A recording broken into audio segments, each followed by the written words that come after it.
Dewey, what does this weekend look like for the Chargers? Yeah, look, we have to split it, if not win two. We're backs to the wall a bit with one win from 3 games, and probably where I thought we'd be. I'm surprised we got the Keilor game with such a young group, but now the introduction of Harry Froling and a couple of announcements in the next week or two, we should be at full strength by next home game and kick-start our season in the right way. But really, we need to come away with a split this weekend to give ourselves every chance to finish top 4 this season.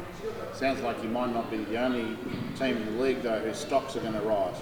No, we're not. I mean, it's getting down to the pointy end when the NBL's finished, so there's only a certain amount of players left to recruit. But as you mentioned, DJ, well, they'll add him and then maybe even one more. So, the NBL won, I think, the national approach. Everyone's very keen to try and get to the national finals.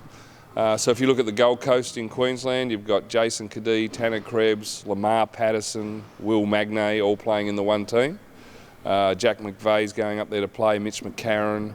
A lot of depth across the country, and only the top teams from each of the states or the competitions will get an opportunity at that. So there's a fair bit riding on it, and a lot of players coming back to play in the off-season. It's very exciting. It's probably the most exciting for the second level that I've seen it. And why do you think that is? Just continuity rather than chasing maybe a little bit more money somewhere else around the world? It's better to be here and settled? Yeah, I think COVID has obviously caused some challenges with going overseas. You've got the NBL that's now rated as probably the second best league in the across the world. So it's probably smart for them to stay here. There's not that. It's a pretty short season. I said to someone yesterday, we've only got 13 weeks left of the NBL 1 season, and it seems like we've just started. The NBL sort of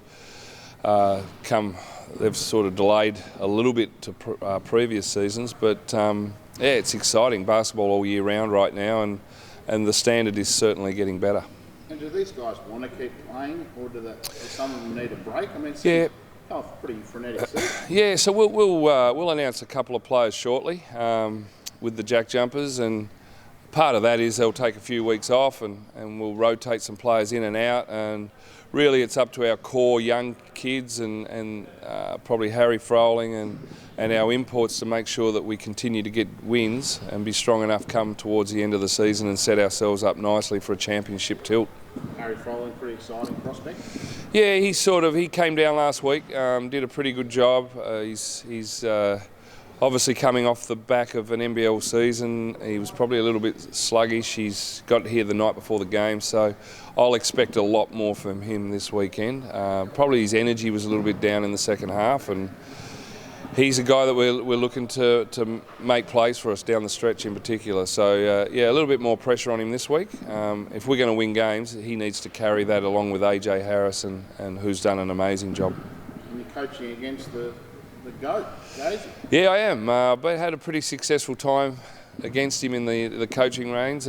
He's got a really young group. They're probably more of a development squad. They're not really recruiting that many NBL players. And Andrew's done a great job. His son Mason plays in the team, so he's probably happy to take some losses, but they're going to be hard to beat on their day. So we've got to be very careful, and Andrew knows how to win games, even if they are a little bit light on as far as imports and things like that.